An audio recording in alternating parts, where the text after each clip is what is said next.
It wrought light, one heart denied, our favorite will grown grim and cold.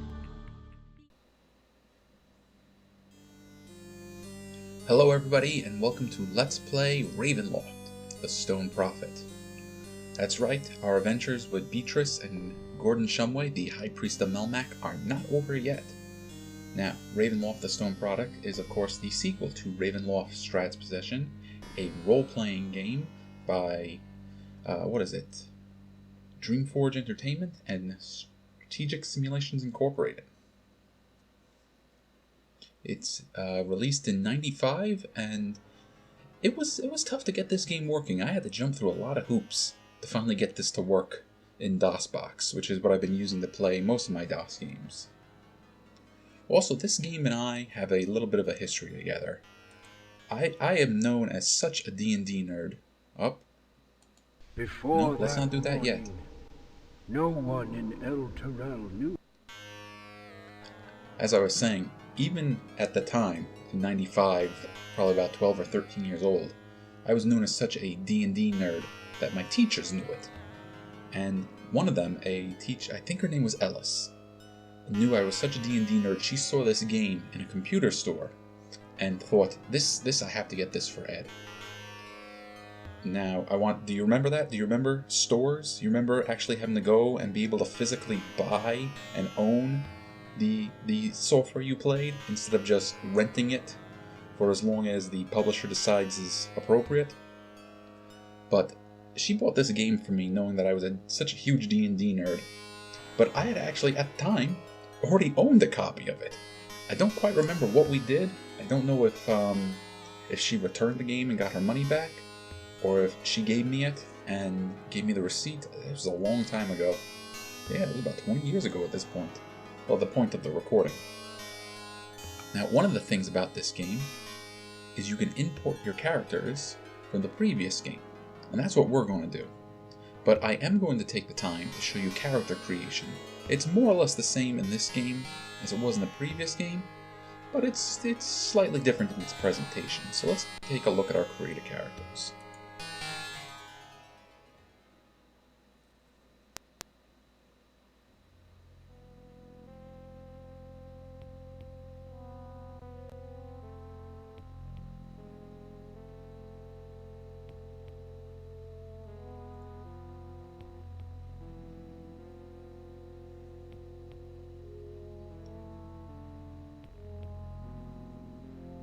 Now here it looks like we're even traveling through the mists of Ravenloft.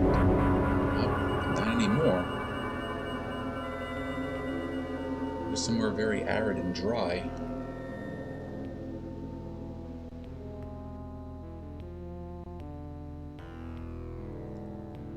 But that looks like a Vistani wagon to me.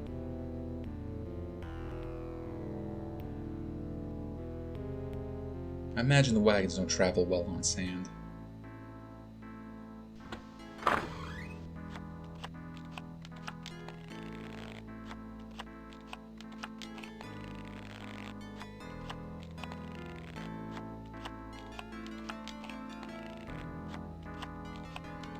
Alright, so let's foresee our first character.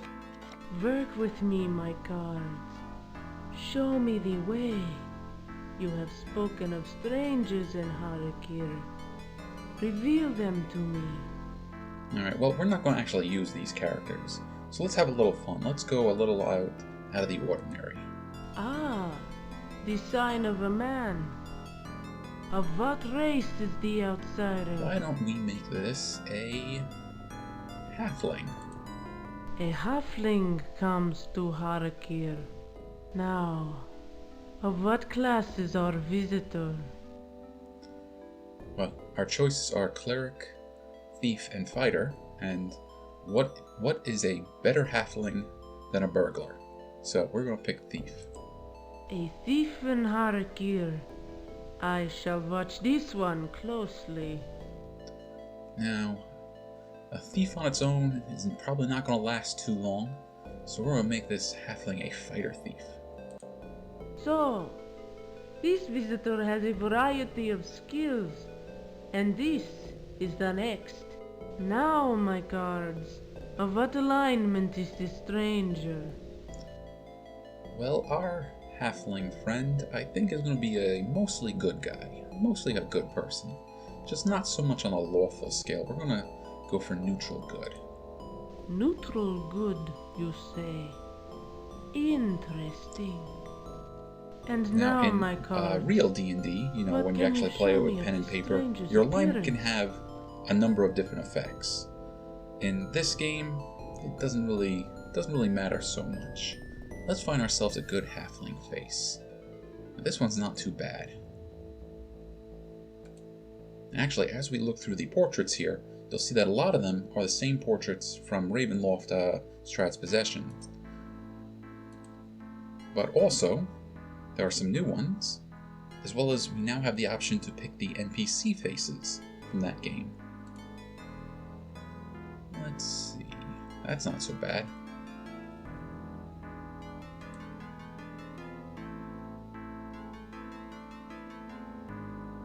So I kind of like that one. That's kind of a nice gnome. That's kind of a nice halfling rogue A man of fighter. great presence. Now, again, with the stats, we could just roll until we get them, or we can edit them to how we like.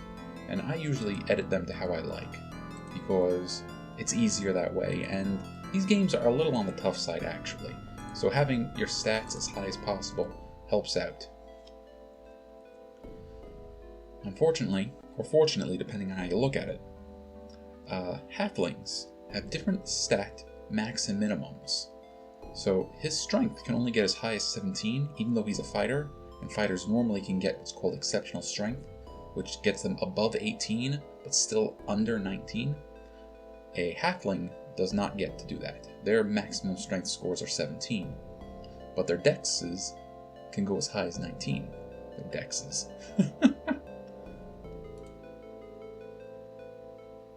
Alright, so now we're going to click on the card in the middle to accept.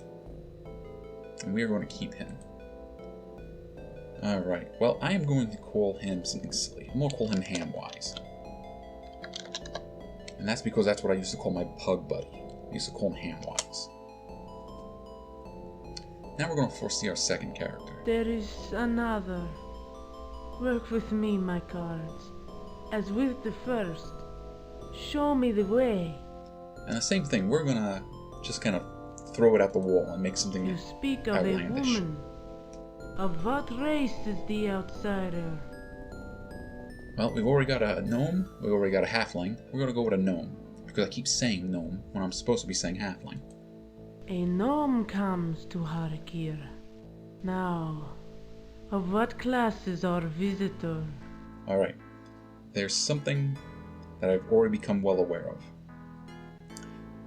There are no wizard NPCs in this game. So you gotta bring a wizard with you if you want to start learning some wizard magic. And for whatever reason, this game does not let you play a gnome wizard. Although normally gnomes can become mages. So we're going to take the next best thing and pick a cleric. A cleric, devout and wise. And I would say especially in this game, it is important to have a cleric, or someone who can cast divine magic, like a high-level ranger or a high-level paladin. And we've already got a thief, so let's go cleric fighter. So, this visitor has a variety of skills, and this is the next. Now, my cards, of what alignment is this stranger? And we're going to keep on the good side, but we're going to go a little further away from the lawful side, because gnomes are known for being eccentric and outlandish. Chaotic good, you say? A bit unpredictable. And now, my cards, what can you show me of this stranger's appearance? And again, we have the same assortment of faces from the first game. But as you saw with the male faces, the NPC faces are also selectable. And there are a few new ones. See if we can find somebody who gets the feel of gnome cleric fighter. Actually, that one's not so bad. That's not so bad either.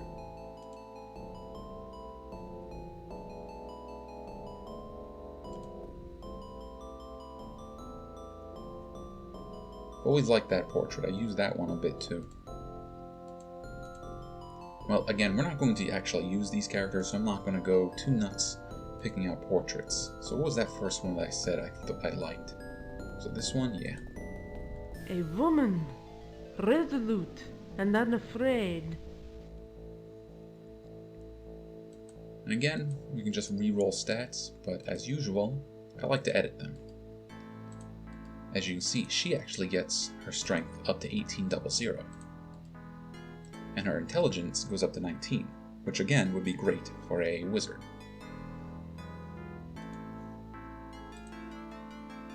And we're going to keep her. What do we want to name this gnome cleric? We will call you Susan. Alright, well, we're not, like I said, we're not going to actually play these characters. So I'm going to skip the Watch the Future part, and we're going to go back to the title screen. I'll be with you guys in a second.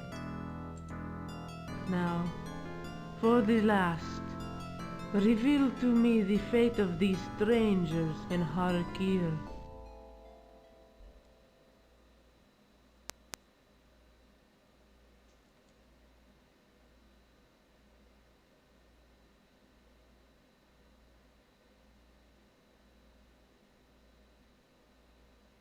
Before that morning, no one in El Terrell knew of the land called Har'Akir.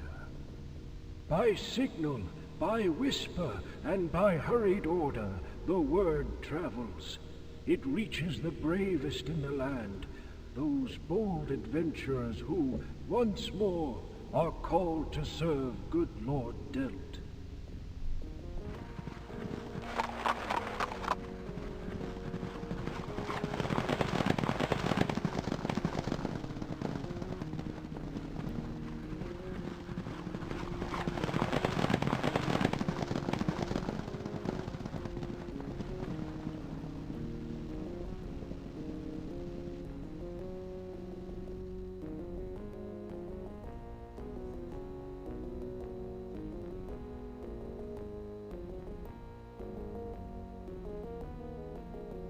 No questions, my friends.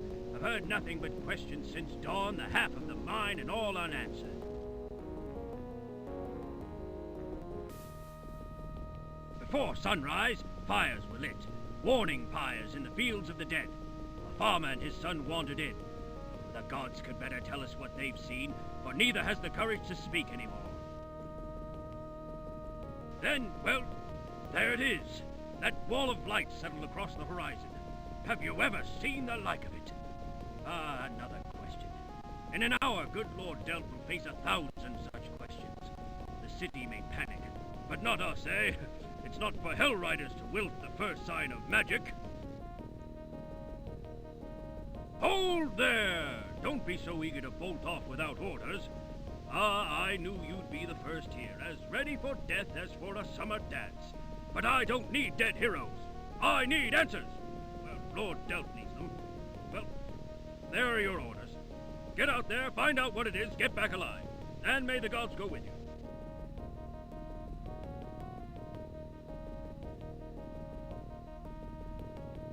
A figure lies in the distance. The party dismounts and approaches the struggling foe.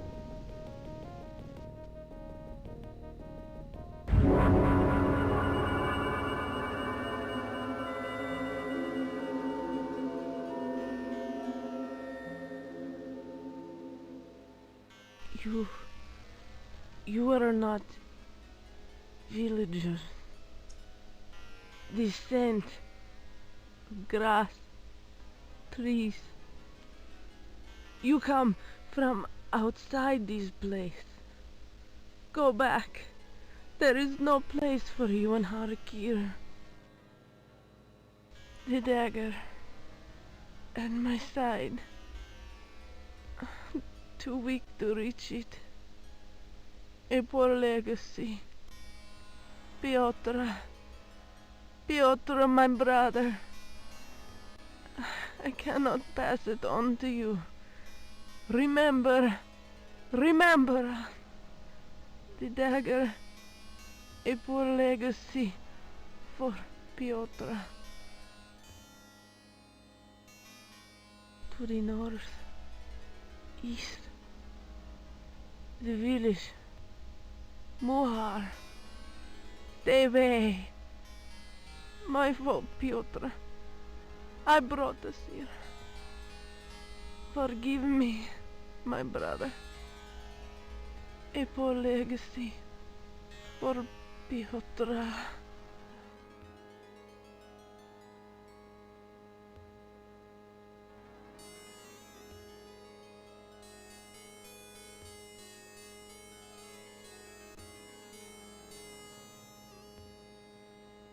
In the space of a breath, El Terrell fades behind them. The desert surrounds the adventurers, and from it, there is no escape. Well, that was the introduction to Ravenloft the Stone Prophet, but now we're going to actually try to import our characters from the previous game. This took me quite a bit of finagling, but I was eventually able to get it to work.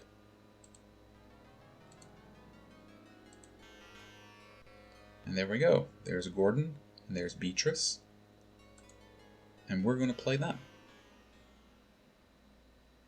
By the gods, what fate is this? The desert alone has not taken her. What have we come to?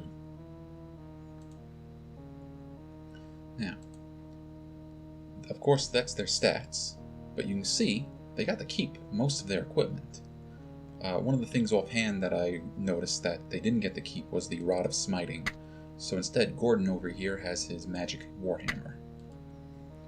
So this woman mentioned a village to the north, and that this dagger of hers was for her brother Pietro. Am I pronouncing that right? Probably not. I'm so bad at these names.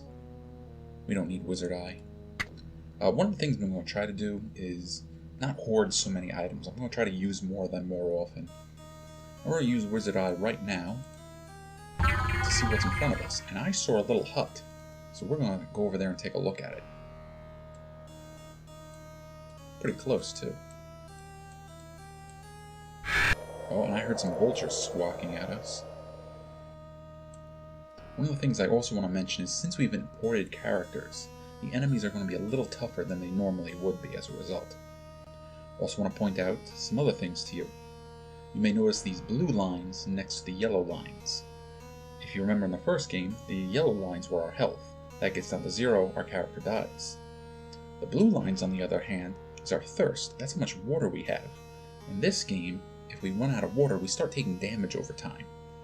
Now, there are a couple of ways to get water. Actually, there's only 2 ways. There's to drink it from water skins, or to have your cleric cast the Create Water spell. And that's what we're going to do right now. We're going to pray. And I think what we're going to do is remove a Bless and add a Create Water. Let me see. We're also going to get rid of these negative plane protections. There are undead in this game, but almost none that drain levels. So we're going to pick Cure Disease. That's going to be pretty important eventually. We're also going to get rid of Cure Serious Wounds and go for Neutralize Poison. That's going to be our big problem this game, is dealing with poison. And we might as well memorize. Let's see what we have. Well, we're going to get rid of one of these Agonizer's Scorcher and learn Improved Identity, because we are going to be finding magic items that we need to check out. And we got access to more 3rd level spells, so let's throw a Haste on there and a few Lightning Bolts. We do not need Detect Scrying or Stone Skin, so we're going to go with Ice Storm. Actually, Stone Skin's not so bad, especially since Beatrice is up front.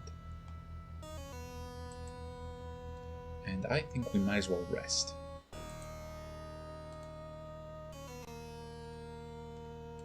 This hut is going to serve as a place for us to keep items.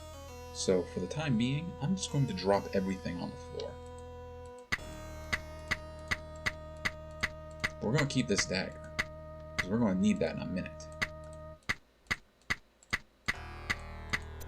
I'll keep the other Balzier dagger. Yeah, that was from a very important item from the first game. And if we cast Improved Identity, we find out that the dagger is a +3 dagger.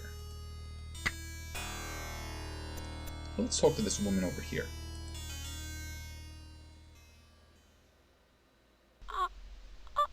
And she's making monkey noises at us. I love that you can kind of make out a skull in the sky over there on the right. What's wrong, woman? What is it you try to say?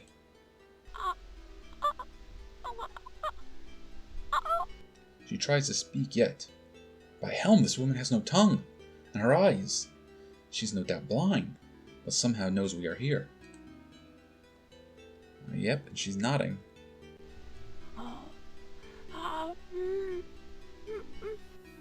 Strikes me strange. Note, this woman makes no motion for us to assist her. Indeed, her energies seem bent on aiding us, as if it's the words she would speak might be of great importance. If only a way could be found to understand her.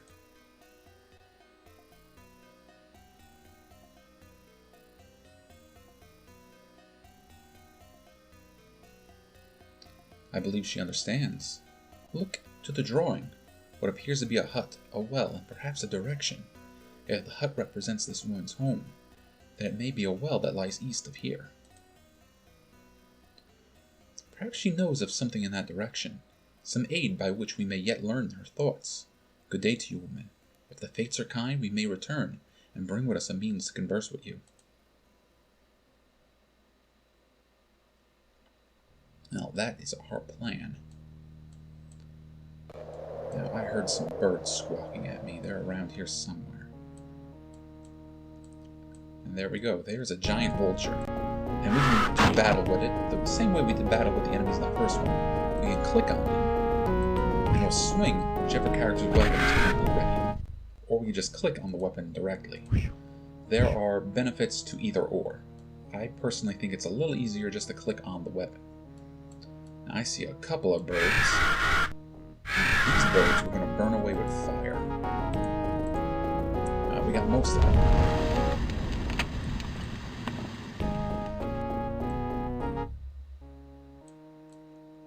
Oh, I see some items. Oh, the heat is all but unbearable. How much longer can this go on? Well, we've just walked into the Wall of Ra. Like in the first Ravenloft game, there was the mist barrier that prevented us from leaving. In this game, we have the Wall of Ra, which is just burning heat. Now, did I have enough sense to teach somebody detect magic? No. And here are our water skins. We could collect these to have water to drink, but since Gordon knows how to cast Create Water, we're not going to collect them. I'm just going to leave them to rot wherever we happen to find them. And I'm also going to pray for some detect magic. But we won't do the actual resting now, we're just going to keep it ready for next time. So let's head back north towards the hut. Now we're going to travel east to where she said that well is. And you may see me turning stepping mode on and off. Stepping mode makes us go as if we were moving grid by grid on a map. It's actually a little faster than the walking, but also a little more dangerous because we could end up in the Wall of Ra real fast. And here is a desert zombie. These guys will just pop up out of the sand from who knows where. I actually really like that noise they make when they come screaming up out of the ground. Oh, as I remembered from the first video, there are a couple of keyboard shortcuts that can make the interface a little easier. One of them, one of our viewers told me, was just press D from the inventory screen to drop stuff.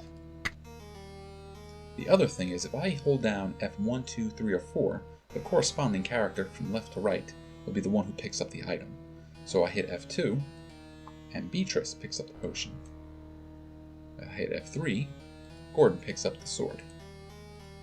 Now, there was a potion around here. What'd I do with it? Probably sent it flying.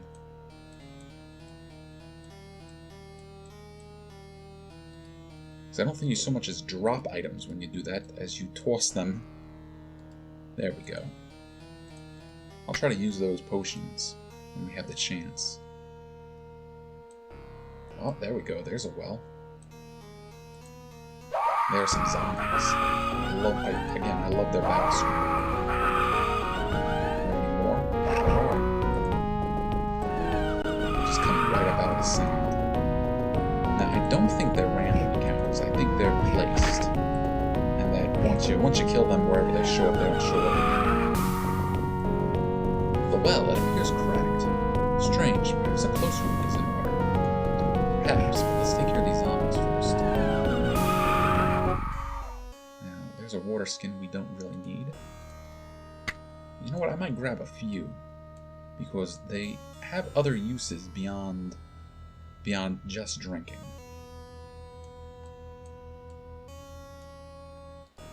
Now, teleportation in Har'Akir. In some legends, it is said that the pharaohs are near to gods in their power. Perhaps this was true of Ankh-Topot. Many stories have come down to us, but few as intriguing as the history of teleportation in Har'Akir. It is said that at the height of his power, Ankh-Topot was gifted with the ability to transport from place to place. In turn, he gave this gift to the nation, establishing a series of teleportation obelisks. They linked the vast reaches of the land together. For each obelisk there existed a key, both key and obelisk adorned by a common symbol. By placing the key in hand and activating it, teleportation would occur between the location where the key was used and the obelisk adorned with the matching symbol. And that's one of the things I want to give this game credit for, is setting up teleportation. It makes it much easier to get around the desert here, which honestly probably is not as vast as it looks, but it feels it. So now we have the village of Mumar teleportation key. That is not the same symbol as on these obelisks, but we're going to hang on to this. Nope, a zombie just popped out of the ground, but we climbed down the rope into the well. And this would be our first dungeon. But look what we have over here.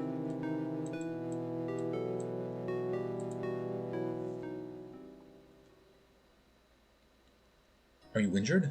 How came you to be here alone and unharmed?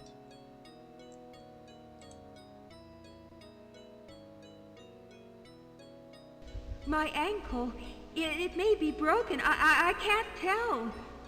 Lend a hand now. You've 2 strong legs to take you anywhere you like. My bones I sacrificed to scramble here. A storm came. I knew it to be the wrath of Ankh-Topot. A wall of wind and sand. I took hold of a rope and lowered myself into this well, but the rope betrayed me. I fell. And there is something, a creature at the end of this hall. It knows I'm here and hungers for me. Well, we can't leave this poor woman down here with some sort of creature trying to eat it. Do you know your way about these chambers, or has your injury kept you from moving about? No, my injury speeds me along. Why, in a day on hands and knees, I have searched the very corners of this place. Temper your words with sense, if you please. No, I have not gone far. But I did find a scroll. Here, take it. I found it in the grasp of a skeleton at the end of this hall. There. I've given you all I have. Will you aid me now? Take me back to the village, for I have no desire to litter this place with my bones. If I give you a weapon and show you its use, might you make your way back to the village on your own? No, by the merciful gods, I need your help. I have no strength to return on my own, no fighting skills with which to defend myself. Take me back, please, you must. I am Senef, a loyal citizen of Muhar, devoted to Osiris.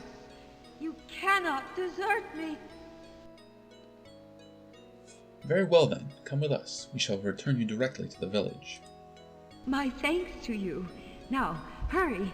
I am impatient to rest within my own tent. And oh, I suppose you expect me to ask the gods to smile upon you for your charity. Very well. I shall remember to do so.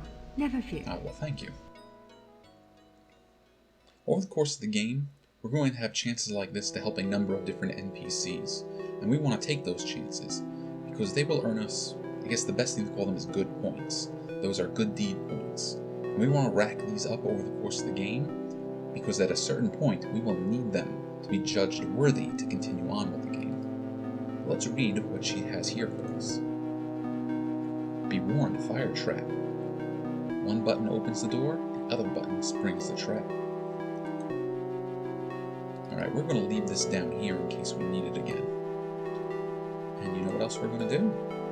We are going to give her the teleporter, and we're going to teleport directly to the village.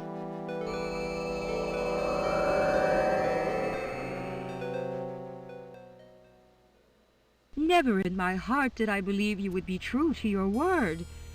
Even as we approached the village, I could not allow myself to trust. Yet, you have returned me safely home. My thanks are all I can give. Fate brought you to me when I needed you most. Perhaps it will be kind to you as well. All that I have carried with me is yours. I leave it here for you. Again, please accept my thanks. Alright, we are in the village. And you know what? We are just about at the point to call this an episode. I really wanted to take the time to explore the village a little bit and grab a few more NPCs, but I think we're going to save that for the next time. So what I'm going to do is save. And we're going to save it as village. And when we get together next time, we'll start exploring a little more. Thanks for watching. See you in the next video. Thief of life, he tried to steal